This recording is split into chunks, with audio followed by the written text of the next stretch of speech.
और यहाँ जो है बिहार प्रदेश कार्यालय बहुजन समाज पार्टी के कार्यालय में काशीराम जी की जयंती मनाई जा रही है, 89वीं जयंती है। और यहाँ पे अभी प्रेस कॉन्फ्रेंस भी हुई, जो कि प्रदेश सचिव राजकुमार राम जी थे, व्यास मुनिदास जी थे। ये लोगों ने प्रेस कॉन्फ्रेंस कर बताया कि आने वाले चुनाव में उनकी क्या रणनीति रहेगी, उनकी पार्टी का उद्देश्य क्या है, ये सारा चीज़ें उन्होंने आपको बताया। बाकी खबरों के लिए आप देखते रहिएगा पूरी ज्योति लाइव। कैमरा पर्सन चंदन के आज बहुजन समाज पार्टी प्रदेश कार्यालय में पटना जिला के तत्वाधान में बामसेफ DS4 बहुजन समाज पार्टी के संस्थापक, युग परिवर्तन के महानायक परम पूज्य मानवर कांशीराम साहब का 89वां जन्म दिवस कार्यक्रम के मौके पर यह कार्यक्रम आयोजित किया गया है। और यह जो कार्यक्रम है, इस कार्यक्रम में के माध्यम से पूरे देश में और आज बिहार प्रदेश के कार्यालय पटना में पटना जिला के इकाई की ओर से मानवर साहब का जन्म दिवस कार्यक्रम यहाँ भी मनाया जा रहा है। और पूरे देश में पार्टी सुप्रीमो परम आदरणीय वहन कुमारी मायावती जी के नेतृत्व आदेश पर मानवर साहब का जन्म दिवस का कार्यक्रम का आयोजन किया गया है।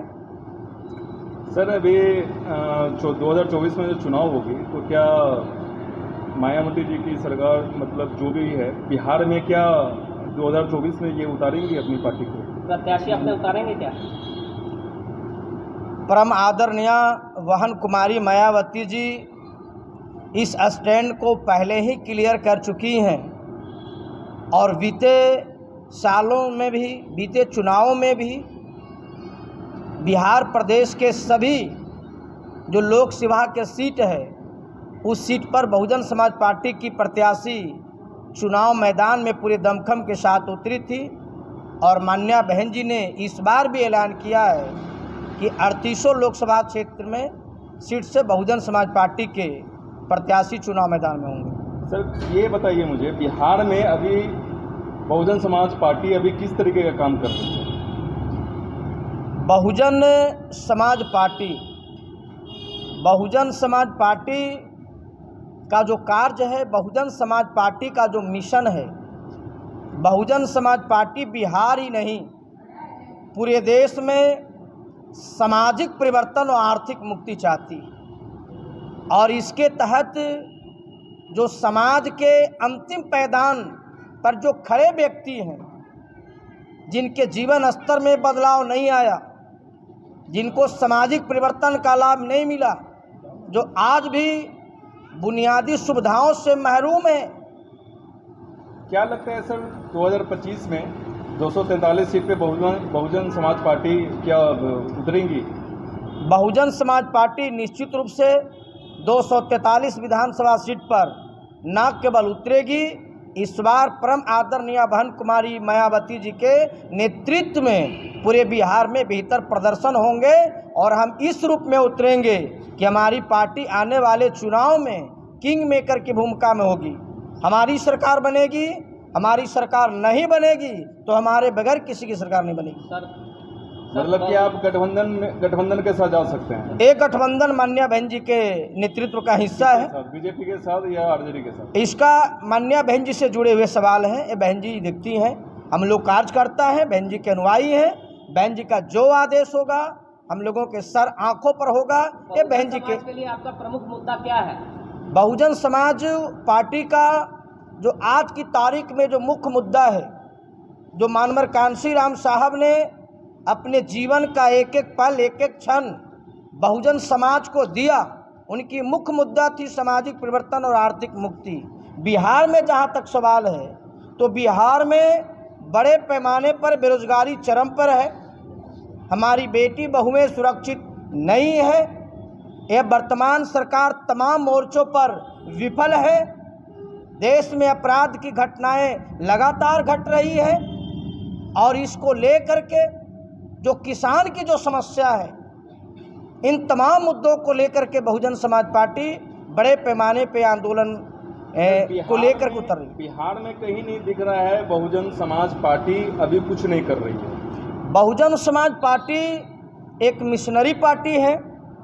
बहुजन समाज पार्टी जिला, विधानसभा, प्रखंड, सेक्टर में वो अपना कार्य कर रही है, संगठन को मजबूत कर रही है, लेकिन मीडिया के लोगों की जो जिम्मेवारी होती है, बहुजन समाज पार्टी को समाचार पत्र के माध्यम से उनके भी बातों को दिखाना, प्रिंट मीडिया चाहे इलेक्ट्रॉनिक मीडिया के माध्यम से उनके बीच दिखाना, और उनको बीच में मैं उनसे भी आग्रह करता हूँ, हमारी नेताजी भी कहती हैं कि मीडिया को भी हमारी बहुजन समाज पार्टी जो परिवर्तन का एक मुख्य विचारधारा की पार्टी है बाबा साहब का, इनको लाना चाहिए। खैर अभी सर 2 साल का आपके पास टाइम है, किस तरीके से आप विकास करेंगे बिहार में जिसमें बहुजन समाज पार्टी का विकास नजर आने लगे लोगों के बीच? ये जो बहुजन समाज पार्टी का जो कारमा जो चल रही है, जो मिशन जो चल रहा है, बहुजन समाज पार्टी हम ज़मीन पे हमारे करता जा रहे हैं। बाबा साहब मानवर कांसी साहब राम साहब के संघर्ष को और आज़ादी के वीर जवानों ने जिस आशा उम्मीद और भारत निर्माण की परिकल्पना में यहाँ रोकना चाहूँगा अपनी शहादत दिया। सर मैं यहाँ रोकना चाहूँगा, मैं यहाँ पे बिहार में बेरोजगारी को लेकर के मुद्दा उठाने के लिए बात आपसे कर रहा हूँ। बिहार में बेरोजगारी का मुद्दा है, बहुत सारे बेरोजगार है जो क्वालिफाइड होते हुए भी उन लोगों को नौकरी नहीं मिल रही है। तो सर बहुजन समाज पार्टी क्या करेगी उन लोगों के लिए जिनको रोजी रोटी नहीं मिल रही है, जो क्वालिफाइड होते हुए भी आज सड़कों पे धरना दे रहे हैं? इसके लिए आप सर क्या करेंगे? बहुजन समाज पार्टी मुख्य रूप से जो हमारा संसाधन है, जो देश के विकास में युवाओं की अग्रणी भूमिका है, जो नौकरी की तैयारी में उनकी लाइफ चौपट हो रही है, ये परम आदरणीय बहन कुमारी मायावती जी पहले भी कह चुकी हैं, और ये हमारा बिहार प्रदेश के माननीय प्रभारी जो डॉक्टर लालजी मेधंकर साहब हैं, वो भी मीडिया के समक्ष अपनी बात को रख सके हैं कि तमाम जो पब्लिक सेक्टर है, तमाम पब्लिक सेक्टर की जो रिक्तियाँ हैं, उनके हिसाब से बहुजन समाज पार्टी बड़े पैमाने पर उसको भरने का काम करेगी। जैसे उत्तर प्रदेश में हमारी जब सरकार आई थी तो बैकलॉग की जितनी भी रिक्तियाँ थी, मान्या बहन जी ने युद्ध स्तर पर भर करके उसको आगे बढ़ाने का काम किया।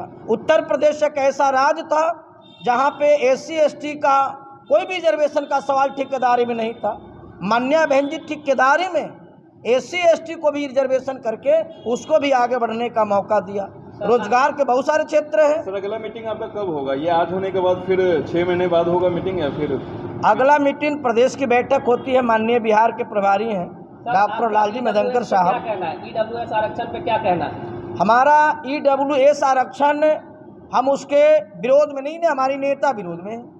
हमारी नेता ने पहले भी स्टैंड कर चुकी थी कि हम उसके विरोध में नहीं, लेकिन सवाल यहाँ पे है कि जिन लोगों को 27% आरक्षण मिला 13 अगस्त 1992 को, जो OBC को मिला, आपका 15% और 7.5% आरक्षण SC और ST को मिला।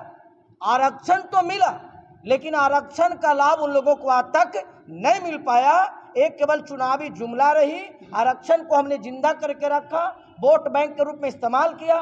तो जब SC ST का आरक्षण पहले से का मिला हुआ है, OBC का आरक्षण 92 में मिला, लेकिन आज तक भी इनके हिसाब से उनकी भागीदारी सुनिश्चित नहीं हो पाई, तो EWS का जो आरक्षण है निश्चित तौर पे उनको भी इसी तरह से छलावा होगी, मेरा ये मानना है। एक आखिरी सवाल सर, आप बिहार वासियों के लिए आप क्या संदेश देना चाहेंगे अपने पार्टी की तरफ से, जो आने वाले समय में आपका पार्टी आगे विस्तार की तरफ? जी, हमारी पार्टी जो SC ST OBC माइनॉरिटी और जो न्याय पसंद जो सर्व समाज के लोग हैं, उन तमाम समाज के लोगों को बहुजन समाज पार्टी संदेश देना चाहती है कि हमारी पार्टी की सरकार यदि बिहार प्रदेश में आई तो मान्या बहन जी ने जैसे उत्तर प्रदेश में कानून द्वारा कानून का राज स्थापित किया, बहन जी के प्रथम प्राथमिकता होगी।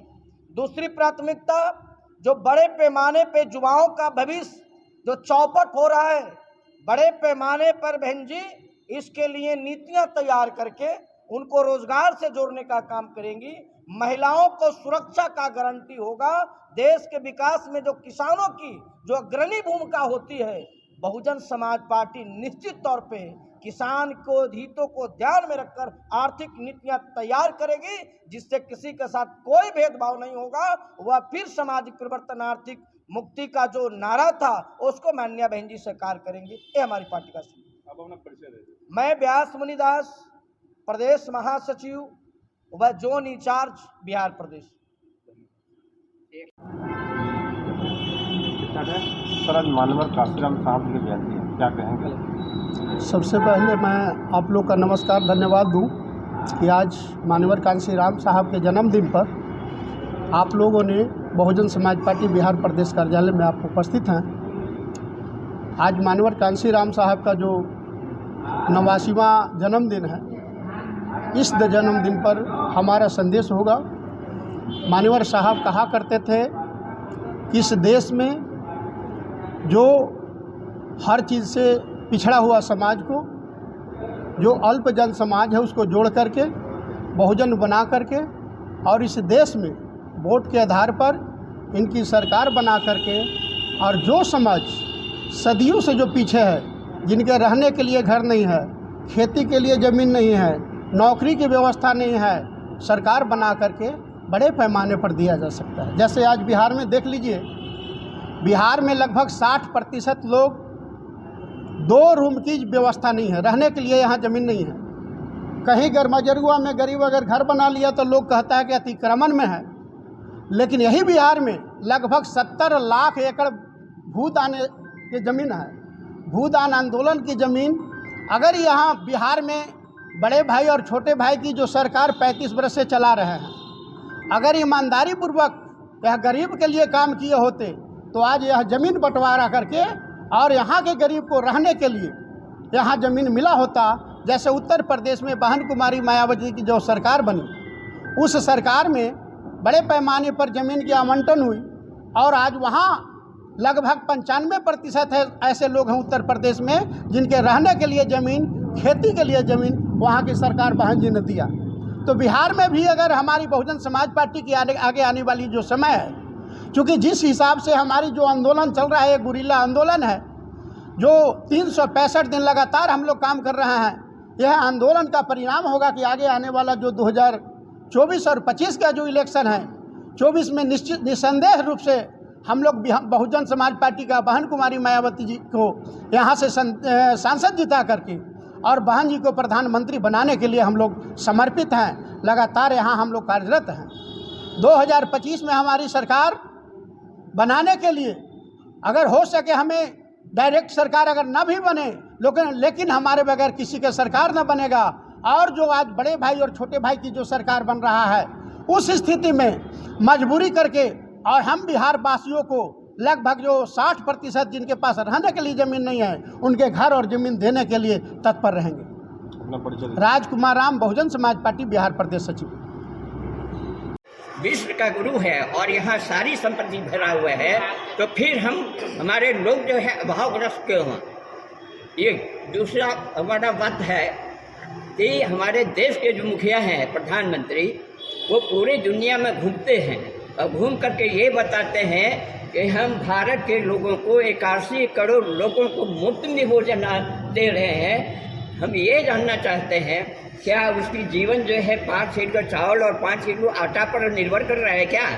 और भारत इतनी समृद्ध देश है, इतनी संपत्ति से भरा हुआ देश है, तो क्या ये देश जो आज मोदी के चक्कर में पूरे अभी पार्लियामेंट में जो हंगामा हो रहा है, राहुल गांधी जो बात कर रहे हैं, क्या मेरी बात आप लेके जाएंगे कि ये देश के प्रधानमंत्री इस तरह के घटिया बात क्यों करते हैं कि 81 करोड़ जनता को भारत के लोगों को मुफ्त में भोजन देते हैं? क्या उनकी जमींदारी है कहीं कि हमारी जनता की पैसा है? बस इतना ही कहना चाहता हूँ, ये संदेश आप लेके जाएं।